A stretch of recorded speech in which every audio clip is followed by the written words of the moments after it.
Assalamualaikum warahmatullahi wabarakatuh. Kami dari kelompok 9 akan menjelaskan materi stratifikasi sosial dan mobilitas sosial. Sebelum memasuki materi, saya akan memperkenalkan anggota-anggota kelompok saya. Saya sendiri Siti Maufiroh, NIM T2018-8057. Assalamualaikum warahmatullahi wabarakatuh. Perkenalkan, nama saya Muhammad Diki Agung Pramono dari Prodi Tadris IPS dan NIM saya T2017-9014. Perkenalkan, nama saya Muhammad Sofyan, NIM T2018-8077. Pengertian stratifikasi sosial. Stratifikasi sosial secara etimologis adalah berasal dari kata strata atau stratum yang berarti lapisan. Karena itu, social stratification sering disebut lapisan masyarakat. Jadi, pengertian stratifikasi sosial secara etimologis adalah lapisan dalam masyarakat secara hierarki yang dipengaruhi berdasarkan unsur-unsur di dalamnya. Dan secara terminologi, pengertian stratifikasi sosial adalah merujuk kepada pembagian orang ke dalam tingkatan atau strata yang dapat dipandang berbentuk urutan vertikal, sama seperti lapisan-lapisan yang ada di bumi yang terletak di atas dan di bawah lapisan tanah lain. Nasution menyebutkan ada 3 metode yang bisa digunakan untuk menentukan stratifikasi sosial di dalam masyarakat. Yang pertama, metode objektif. Berdasarkan metode ini, stratifikasi sosial ditentukan dengan menggunakan penilaian objektif antara lain terhadap jumlah pendapatan, lama, tinggi pendidikan, dan jenis pekerjaan. Yang kedua, metode subjektif. Dalam metode ini, golongan sosial dirumuskan menurut pandangan anggota masyarakat memiliki dirinya. Dan yang ketiga, metode reputasi. Dalam metode ini, golongan sosial dirumuskan menurut bagaimana anggota masyarakat menempatkan masing-masing dalam stratifikasi masyarakat itu sendiri. Sebab-sebab terjadinya stratifikasi sosial itu ada 2. Yang pertama, terjadi dengan sendirinya. Proses ini sesuai dengan pertumbuhan masyarakat itu sendiri. Misalnya, berdasarkan pada umur, jenis kelamin, kepandaian, pemimpin informal, dan berdasarkan harta. Yang kedua, terjadi dengan disengaja. Sistem pelapisan yang disusun dengan sengaja ditujukan untuk mengejar tujuan bersama, misalnya kekuasaan dan wewenang. Yang kedua, peran atau role. Peran merupakan aspek yang dinamis dari kedudukan, artinya seseorang telah menjalankan hak-hak dan kewajiban-kewajibannya sesuai dengan kedudukannya. Dalam teori sosiologi, unsur-unsur sistem pelapisan sosial dalam masyarakat dapat dikelompokkan menjadi 2 hal. Yang pertama, kedudukan. Kedudukan seringkali dibedakan dengan kedudukan sosial. Kedudukan adalah sebagai tempat atau posisi seseorang dalam suatu kelompok sosial. Sedangkan kedudukan sosial adalah tempat seseorang secara umum dalam masyarakat sehubung dengan orang lain dalam arti lingkungan pergaulannya. Di dalam stratifikasi sosial itu ada 2 sifat. Yang pertama yaitu bersifat tertutup dan yang kedua yaitu bersifat terbuka.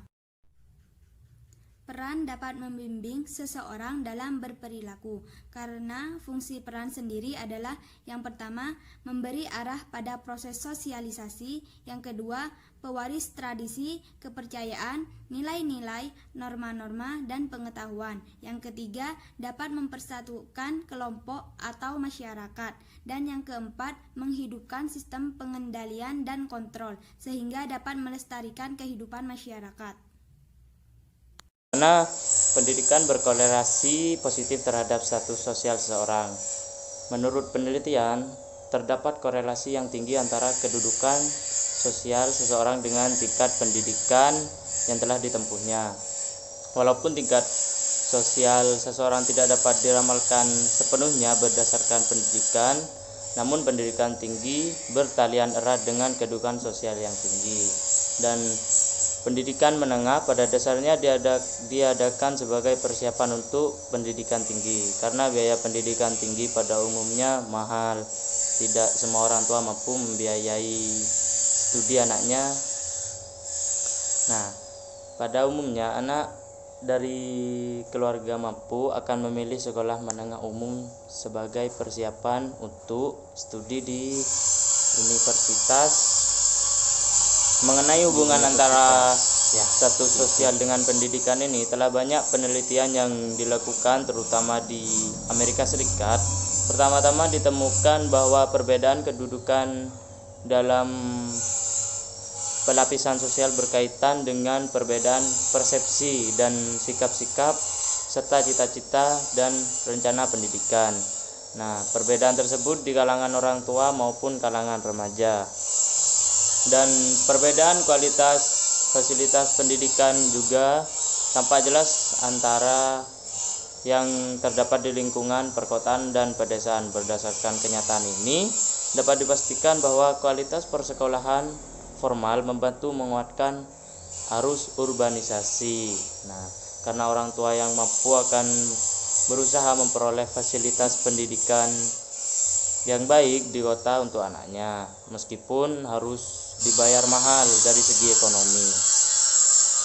Dan hal lain yang berkaitan dengan pelapisan sosial adalah isu mengenai materi pengajaran yang termuat dalam kurikulum dan buku pelajaran dan bahkan dalam kegiatan ekstrakurikuler sekolah. Saya menjelaskan mobilitas sosial. Mobilitas sosial atau social mobility adalah sebuah gerakan masyarakat dalam kegiatan menuju perubahan yang lebih baik atau ada progresif ke depannya. Henry Clay Smith mengatakan mobilitas sosial adalah gerakan dalam struktur sosial atau gerakan antar individu dan kelompok. Dan Paul B. Horton dan Kester L. Han juga mengatakan mobilitas sosial adalah suatu gerak perpindahan dari satu kelompok, dari satu kelas sosial ke kelas sosial lain, ya, itu. Dan Sorokin mengatakan bahwa mobilitas sosial dapat dibagi menjadi dua, yaitu vertikal dan horizontal. Ya, yang pertama yaitu mobilitas vertikal. Mobilitas vertikal ini adalah perpindahan satu sosial dari rendah ke tinggi atau dari tinggi ke rendah. Ya, seperti itu. Mobilitas jenis ini terdiri dua bentuk, yaitu social climbing dan social climbing. Nah, 4 social climbing atau social sinking, dari kelompok tinggi atau atas turun ke rendah dan derajat kelompoknya turun, ya, seperti itu. Dan kedua, mobilitas horizontal, yakni apabila perubahan terjadi secara linear. Contohnya, seorang petani yang berubah pekerjaannya menjadi buruh pabrik, guru SMA mutasi menjadi guru SMK, dan status warga negara pindah menjadi warga negara lain. Nah, dan dalam dunia modern banyak orang berupaya melakukan mobilitas mereka, yakni bahwa melakukan jenis pekerjaan yang paling cocok bagi diri mereka bila tingkat mobilitas sosial tinggi. Dan di sini terjadi mobilitas sosial dipengaruhi oleh faktor-faktor berikut. Ini ada beberapa faktor yang mempengaruhi terjadinya mobilitas sosial. Faktor yang pertama yaitu perubahan kondisi sosial atau ya seperti itu. Nah, ada beberapa faktor penting yang justru menghambat mobilitas sosial.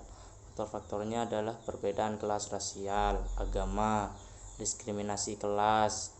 Dalam sistem terbuka dapat menghalangi mobilitas ke atas, kemiskinan, perbedaan jenis kelamin. Nah, Dan di dalam mobilitas sosial dapat mengakibatkan dua hal, yakni dampak positif dan negatif. Dampak positifnya, orang-orang akan berusaha untuk berprestasi atau berusaha untuk maju karena adanya kesempatan untuk pindah strata. Mobilitas sosial akan lebih mempercepat tingkat perubahan sosial masyarakat ke arah yang lebih baik. Dan dampak negatif, konflik antar kelas, konflik antar kelompok, konflik antar generasi. Nah, seperti itu. Dan juga ini ada penyesuaian pendidikan dan mobilitas sosial. Pendidikan merupakan anak tangga mobilitas yang penting. Semakin tinggi pendidikan yang diperoleh, semakin besar pula harapan untuk mencapai tujuan. Dengan itu, terbuka kesempatan untuk meningkat ke golongan sosial yang lebih tinggi. Pada dasarnya, pendidikan itu hanya salah satu standar saja dari 3 jenis pendidikan, yaitu pendidikan informal, pendidikan formal, dan pendidikan non-formal. Tampaknya 2 dari jenis yang terakhir lebih bisa diandalkan. Karena apa? Karena pada pendidikan formal, dunia pekerjaan lebih mempercayai memiliki ijazah akan tandanya kelulusan. Kan tetapi seiring perkembangannya zaman, kemudian mereka lebih mempercayai kemampuan atau skill individu yang bersifat praktis daripada harus menghormati kepemilikan ijazah yang kadang tidak sesuai dengan kompetensi sang pemegang syarat tanda lulus itu. Inilah yang akhirnya memberikan peluang bagi tumbuhnya pendidikan non formal yang lebih bisa memberikan keterampilan praktis programatis bagi kebutuhan dunia kerja yang tentunya berpengaruh pada pencapaian status seseorang. Dalam perspektif lain, dari sisi intelektualitas, memang orang-orang berpendidikan lebih tinggi derajat sosialnya dalam masyarakat. Biasanya ini lebih berfokus pada jenjang hasil keluaran pendidikan formal. Maka semakin tinggi sekolahnya, semakin tinggi tingkat penguasaan ilmunya, sehingga dipandang memiliki status yang tinggi dalam masyarakat. Kemudian secara umum, peran pendidikan dalam mobilitas sosial memberikan kesamaan dasar dan mengurangi pembedaan antara golongan rendah dan golongan tinggi.